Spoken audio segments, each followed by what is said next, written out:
Bismillahirrahmanirrahim.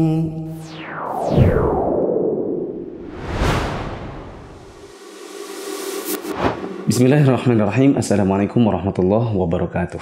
Waalaikumsalam warahmatullahi wabarakatuh. Alhamdulillahirabbil alamin wassalatu wassalamu ala asyrafil anbiya'i wal mursalin wa ala alihi wa ashabihi ajmain.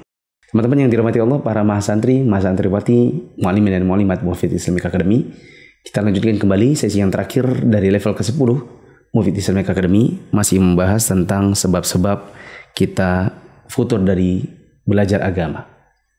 Pada hari ini kita akan menyebutkan kembali seluruh sebab-sebab yang bisa menyebabkan seseorang untuk futur dari ibadah, terkhusus belajar agama, dan sekaligus menyebutkan kebalikannya sebagai tipsnya.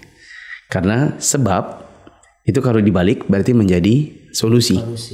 Ya. Coba kita mulai dari awal. Niat yang salah atau kurang ikhlas. Ya. Sebab futur yang pertama adalah niat yang salah.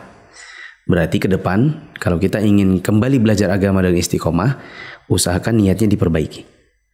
Niatnya kembali diikhlaskan karena Allah, bukan karena pertemanan, bukan karena cari jodoh, bukan cuma sekedar ingin mengisi waktu luang, bukan cuma sekedar ingin cari hiburan, bukan cuma sekedar menjadikan pengajian itu sebagai ajang pertemuan dengan teman. Begitu. Yang kedua, maksiat. Penyebab futur adalah maksiat. Berarti supaya kita tidak futur, maka tinggalkan maksiat-maksiat, terutama maksiat yang memang pada dasarnya akan menghilangkan semangat kita dari belajar. Terus? Yang ketiga, lupa akan keutamaan menuntut ilmu. Ya, berarti tipsnya adalah coba dibaca-baca kembali buku-buku yang berkaitan dengan keutamaan menuntut ilmu. Ada banyak buku yang dikarang oleh para ulama atau juga para ustadz tentang keutamaan menuntut ilmu agama. Dibaca kembali, diresapi dalil-dalil yang berkenaan dengannya. Kemudian kita ingat-ingat, oh fadilahnya begini, kalau saya menuntut ilmu maka saya akan dapatkan keutamaan seperti ini. Selanjutnya, berikutnya, merasa diri gelas penuh sehingga mencukupkan diri dari menuntut ilmu. Ya, berarti tipsnya adalah sadar diri, ya kan? Kalau merasa diri gelas penuh sehingga mencukupkan diri dari menuntut ilmu, berarti tipsnya adalah sadar diri. Kalau bahasa gaulnya ngaca. Ya, seberapa sih kita punya ilmu, lalu kita mengatakan saya cukup, nggak usah belajar lagi, nggak apa-apa. Ya, sudah sealim apa kita? Sementara para ulama saja terus menerus menuntut ilmu dan saling bertukar ilmu dengan sesama mereka. Selanjutnya, mengira menuntut ilmu itu hukumnya hanya sunnah. Jika mengira menuntut ilmu hukumnya hanya sunnah itu merupakan sebab futur, berarti kedepannya kita harus ingat-ingat bahwa menuntut ilmu itu bukan sunnah, melainkan macam-macam hukumnya. Kalau memang ini adalah hukumnya sunnah, oke lah kita mungkin mencukupkan diri untuk tidak menuntut ilmu tersebut. Seperti ilmu tentang manasik haji bagi orang yang memang belum punya kemampuan untuk pergi haji. Ya. Tapi kalau ilmunya adalah akidah, ilmu tentang sholat, ilmu tentang wudhu dan lain-lain, maka ini jangan dikira hukumnya sunnah. Ke depan kita lihat, oh ada pengumuman kajian, oh ini materinya tauhid, oh ini materinya fikih ibadah, oh ini diantara ilmu-ilmu yang saya wajib untuk mempelajarinya. Begitu. Oh ini ada pengumuman manasik haji, oh ini saya skip dulu nggak apa-apa. Kalau akidah jangan di skip seperti itu. Berikutnya, tidak ada saluran ilmu. Bila tidak ada saluran ilmu itu merupakan sebab futur, berarti ke depan kita harus punya saluran-saluran untuk menyalurkan ilmu yang sudah kita dapat. Ya kan? Sudah pernah kita sebutkan bahwa sebaiknya kita bisa bikin pengajian khusus keluarga. Siapa yang ngisi? Kita sendiri. Siapa hadirinnya? Hadirinnya istri, anak-anak. Itu. Apa yang kita isi? Yang kita isi adalah yang sudah kita timba dari kajian. Nah, kalau pulang kajian kemudian bukunya ditutup, sekali-kalinya buka adalah next week, kan? Tidak pernah juga kita salurkan, kita juga nggak pernah ngomong sama teman, tidak pernah mengajarkan ilmu yang kita dapat kepada keluarga.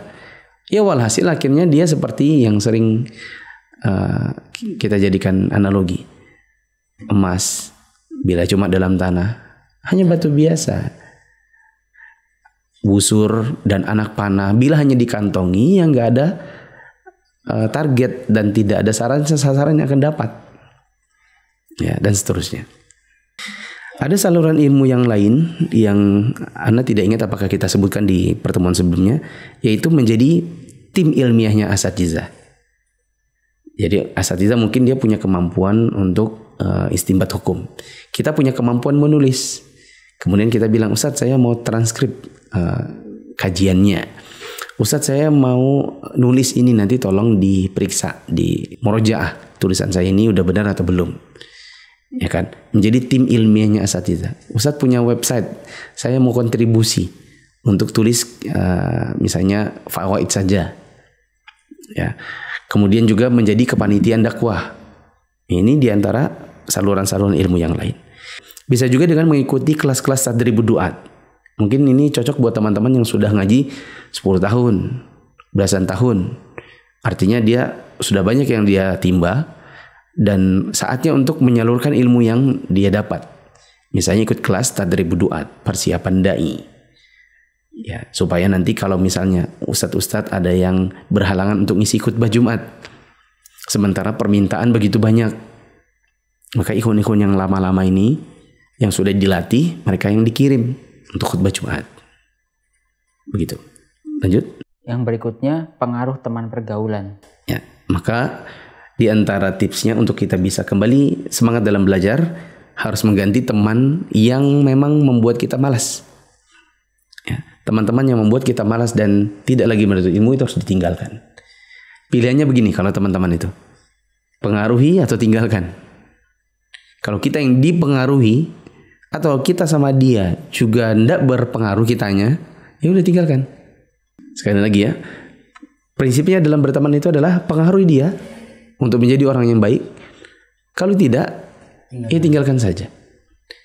Jadi kalau kita berusaha untuk pengaruhi ternyata tidak berpengaruh, tidak berubah, atau ternyata kita hadir di situ malah kita yang berubah, maka tinggalkan saja pertemanan demikian. Selanjutnya, kehilangan sosok. Ini unik ya. Sebab ini Anda dapati pada sebagian orang, yaitu mereka kehilangan belajar karena merasa sosok panutannya hilang. Harusnya sosok panutan kita itu adalah Nabi SAW, para sahabat, salafus saleh. Adapun orang-orang di zaman sekarang, apalagi yang masih hidup, mereka tidak ada jaminan bahwa mereka akan senantiasa istiqomah sampai akhir hayat. Walhasil, gini loh maksud saya, belajar itu karena Allah,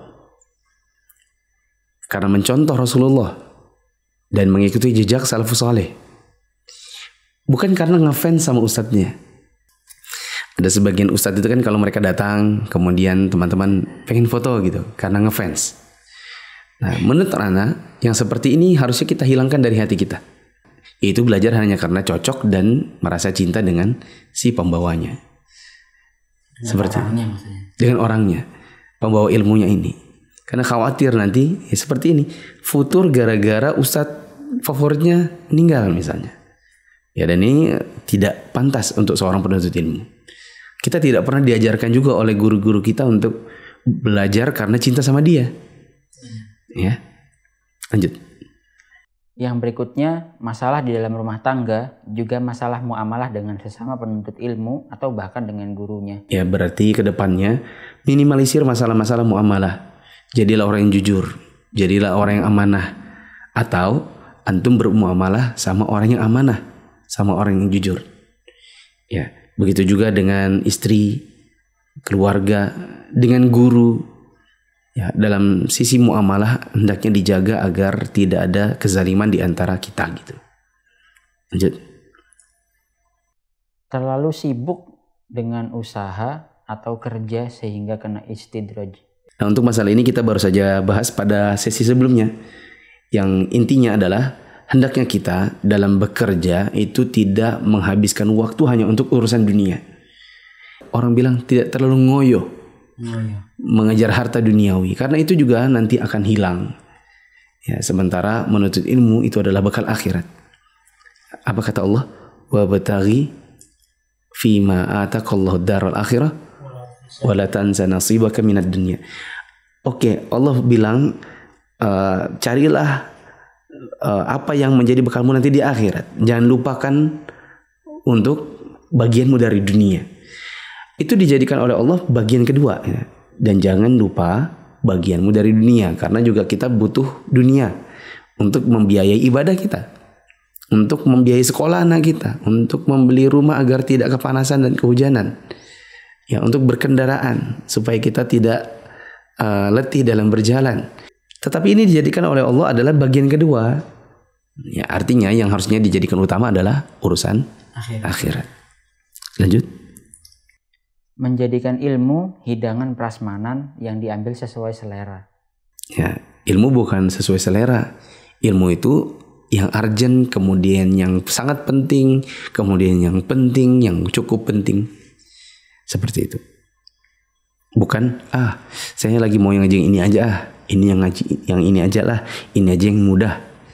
Ya, sementara ilmu itu banyak dan ada kadang-kadang kadar kebutuhannya itu sangat kita butuhkan, tapi kadang-kadang kita cuekin ilmunya karena tidak sesuai dengan keinginan. Lanjut. Dan yang terakhir, kurang doa istiqomah dan diberi kefakihan. Ya, berarti tips ke depan hendaknya memperbanyak doa kepada Allah Subhanahu wa taala agar senantiasa istiqomah dan diberi pemahaman. Mungkin ada beberapa yang butuh saya tambahkan. Tips yang lain adalah yang antum tanyakan pada sesi sebelumnya. Coba mulai dengan mengerjakan hal-hal yang sifatnya having fun, tapi tetap ada nilai ibadahnya. Mungkin nanti dari situ akan tumbuh semangat baru lagi. Kemudian kalau ada yang wafat, antar ke kuburan, karena bisa jadi itu juga penambah semangat dalam beribadah. Kaji bab-bab tentang kematian, ya. Serius berdoa di waktu yang mustajab. Dan yang terakhir mungkin menentukan target belajar. Ini yang juga kadang-kadang dilakukan oleh sebagian teman-teman, yaitu belajar tapi tidak punya target khusus. Seperti, saya 1 tahun ke depan saya pengen bisa ngaji lancar karena sekarang ini belum lancar ngajinya. 1 tahun lagi saya ke depan mau bisa baca kitab.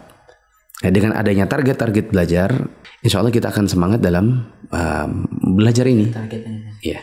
Wallahu a'lam bishawab. Karena ini sudah kesimpulan, maka tidak ada lagi sesi tanya jawab dan selesailah level ke-10. Maka selesai juga Mufid Islamic Academy yang kita bisa pelajari selama beberapa bulan ini. Teman-teman yang dirahmati Allah, saya berharap semoga ini bisa menjadi bekal akhirat buat kita semua. Untuk kami yang memberikan materi, untuk teman-teman yang belajar, juga tim Mufid Islamic Academy yang telah mempersiapkan materi dalam Mufid Islamic Academy ini. Semoga Allah Subhanahu wa taala menjadikannya amal jariyah dan menjadikan kita semua untuk istiqomah dalam menuntut ilmu agama, dan semoga Allah Subhanahu wa taala mematikan kita semua dalam husnul khatimah, kelak memasukkan kita semua dalam surganya. Amin ya rabbal alamin.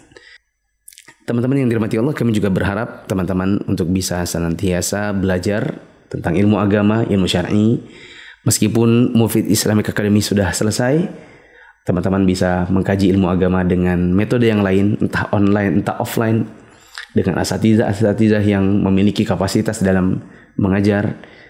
Ya, semoga teman-teman bisa mengejar hal-hal baru lagi, karena di antara kunci sukses itu adalah seseorang memiliki target-target dan tidak mencukupkan diri hanya dengan hal-hal yang dasar saja. Ya, teman-teman harus kejar lagi tahsin, kelas bahasa Arab, kelas tadribud du'at. Semoga teman-teman bisa menyalurkan ilmu yang sudah didapat dan bisa menjadi dai di jalan Allah Subhanahu wa taala. Subhanakallahumma wa bihamdika asyhadu an la ilaha illa anta astaghfiruka wa atubu ilaik. Wassalamualaikum warahmatullahi wabarakatuh. Waalaikumsalam warahmatullahi wabarakatuh.